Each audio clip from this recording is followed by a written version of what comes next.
Imagine a city so vibrant, so alive, where laughter fills the air, gladiators clash for fame, and markets overflow with goods.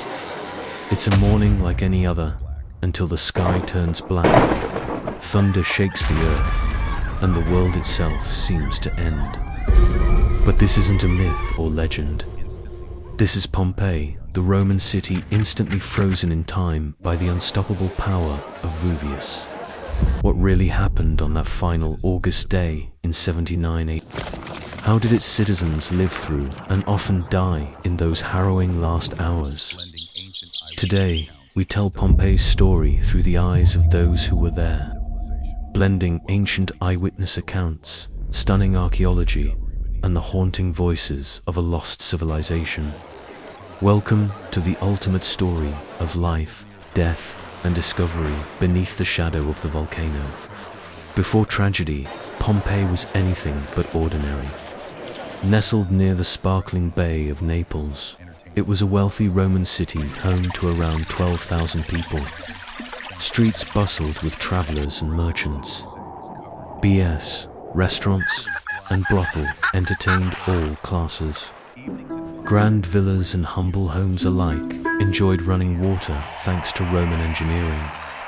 Frescoes and mosaics covered nearly every wall. The city thrived on agriculture, trade, and pleasure. Evenings in Pompeii rang with music and shouts from taverns. The amphitheater hosted fierce gladiatorial games, while the bustling forum echoed with politics and business deals. Yet behind this prosperity, a silent threat loomed. Despite Vesuvius rising only a few miles away, few Pompeian citizens believed it could ever bring ruin. It was just another picturesque mountain, a source of myths and local pride. But a few signs hinted at danger. Occasional tremors shook the city. A major earthquake just 17 years before had damaged buildings still under repair. Yet life went on, a mixture of Roman resilience and willful ignorance. August 24th, 79 AD. The day starts as usual. Shops open, ovens bake fresh bread. Children play in the streets. The skies are clear until midday brings a change echo through history. Suddenly, a terrifying roar erupts. Eyewitness Ply the Younger, safe across the bay in MSC, my rights.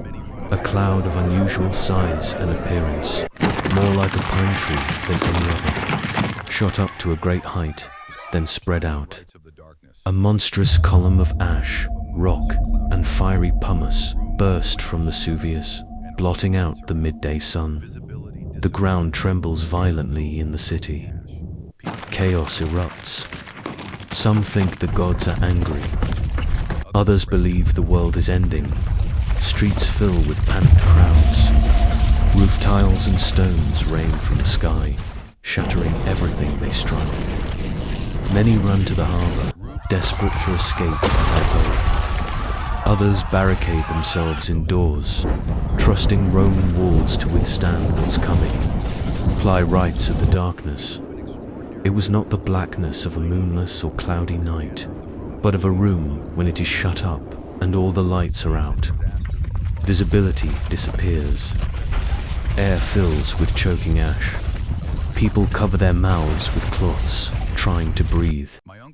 Some seek shelter in cellars. Others pray to their gods, fearing judgment or punishment. But Vesuvius is just getting started. As afternoon turns to evening, the rain of ash intensifies. Roofs begin to collapse under the relentless weight. Desperation grows. Those who flee find the streets slick with volcanic mud and debris. Visibility near zero.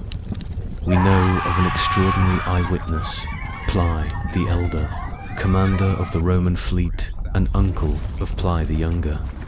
On seeing the disaster from across the bay, he famously sets out by ship intent on rescue and scientific investigation.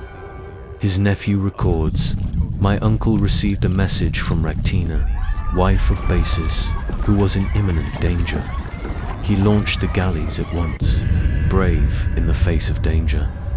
Ply the Elder's rescue fleet dodges showers of burning pumice to reach Stobby south of Pompeii. There he tries to calm terrified residents. He bathed, dined, and lay down. Suddenly flames and gas threatened, and together with his companions he fled, but was overcome by toxic fumes. Ply the Elder dies, likely from a combination of heat and poisonous sulfur gas. Hundreds, perhaps thousands, meet similar fates, trapped in homes, on escape routes, or near the gates. Some survivors later describe seeing the sun as an orange bowl faintly through the ash. Others total darkness and the stench of burning. Many, against all instinct, try to ride out the storm at home. Archaeologists have found bodies huddled in back rooms, beneath stairs, even in wine cellars. Futile attempts at safety. Pets, food, daily belongings are frozen in place, their final moments unaltered. Nearly 2 millennia later, as night falls, the deadliest phase begins. Vesuvius unleashes a barrage of superheated gas, ash, and rock. A pyrolastic surge. Temperatures soar above 500 C, over 900 F. The city is engulfed in waves of scorching darkness, instantaneously snuffing out life. It is in this phase that most Pompeian victims perish, not from rock or ash, but from the searing toxic gases that sweep through doors, windows, streets, and alleys.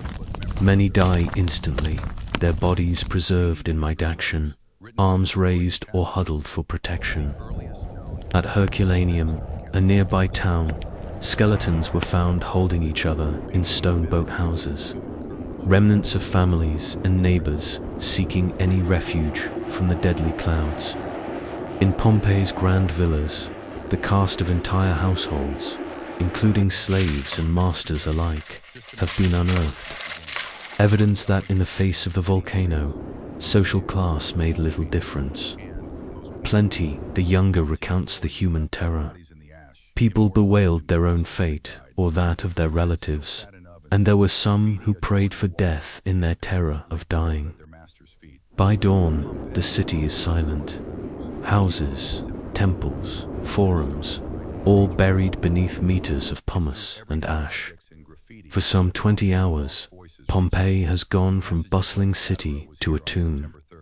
When the eruptions subside, Vesuvius stands shrouded in steam. The landscape is unrecognizable. Survivors, likely a fraction of the city's population, emerge to find only desolation. Many are forced to flee further still, carrying little but memories of their lost homes and loved ones. Ply the Younger's letters, written to the historian. Tacitus offered the earliest known eyewitness disaster account in Western history. His words echo across time, painting a vivid picture of human courage, confusion, and tragedy. For centuries, Pompeii lay forgotten beneath its volcanic shroud. Locals avoided the area, telling tales of a cursed city. Then, in the 1700s, systematic excavations began. Archaeologists revealed city streets, mosaics, wall paintings, and most poignantly, the haunting voids left by bodies in the ash, immortalized in plaster as they died. Bread still sat in ovens, graffiti adorned the walls, and pets lay curled at their master's feet. Pompeii, frozen in its final hours, became both a symbol of Roman life and a stark reminder of nature's destructive power. It's through everyday objects in graffiti that Pompeii's lost voices reach us. Messages like Saturn was here on September 3rd, or insults scrolled on tavern walls capture slices of real life before it was erased. Archaeologists have identified everything from a bakery mid-delivery to gladiator barracks, even personal jewelry and charms, tiny tokens of hope and love never reclaimed. Today, Pompeii stands as one of the world's most visited archaeological sites. It invites us to explore Roman daily life as it truly was, interrupted, unfinished, but never forgotten. The city's tragedy, seen through Pliny's eyes and echoed by the countless silent witnesses in ash, still resonates. A warning of nature's might and a poignant reflection on what we value when faced with the unexpected end. Pompeii's story isn't just about a disaster. It's about lives remembered, dreams interrupted, and the timeless struggle between humanity and nature's wild power. Thanks to extraordinary eyewitnesses and the rediscovery of the city in stone and ash, we can stand where they stood, see what they saw, and remember not just how they died, but how they lived. If you found this story moving, subscribe to our channel for more gripping true tales from